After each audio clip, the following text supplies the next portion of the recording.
Salutations, future Twig. Past Twig here once again, and today we're talking about another miniature machination that I've built.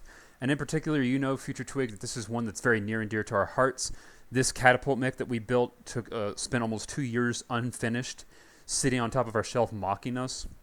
For whatever reason, we were super scared to assemble it. It took a lot of effort, but we finally gritted our teeth, sat down, and put the final pieces together, got it painted, got it put on a base, and now I gotta say it's one of my favorite pieces I've ever built, just because I know how much energy and effort it took to get it from concept to completion. First of all, though, the inspiration. For those of you who don't know, I happen to love Battletech, the sci-fi universe where people fight in giant stompy robots.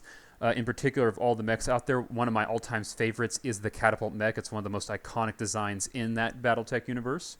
And yeah, I just love this. As you can see from the picture on the right, there are already existing models that one can buy and paint up of this mech, but I wanted to build my own and try scratch building it for the first time, and so that's what I did. And so here we have it for you today. As you can see, I used some old toy guns from the side of a couple of old plastic washers to build out the PPCs. I used another toy gun to kind of build out the fuel tank on the back, and used a heavy metal wire to kind of assemble a fuel line / support structure, because this mech is not stable. Early scratch building of mine, so I did not put all the effort I originally I do now into making sure they stand upright.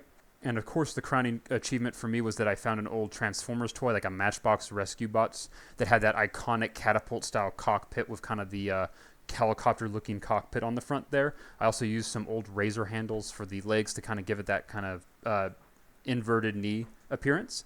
And then, yeah, I assembled some wires, put some stuff together, glued everything in place, and then painted it up. I used a dark brown undercoat, used some lighter orange paint on top to simulate rust, used some silver on the edges for highlighting to kind of to show stress and patina marks, and then basically coated everything on one last coat of Mod Podge, and I put it onto a hex base, because all Battletech mechs usually go on hex bases. So yeah, that's what I got for you all today. Thank you very much, and have a wonderful day. Take care.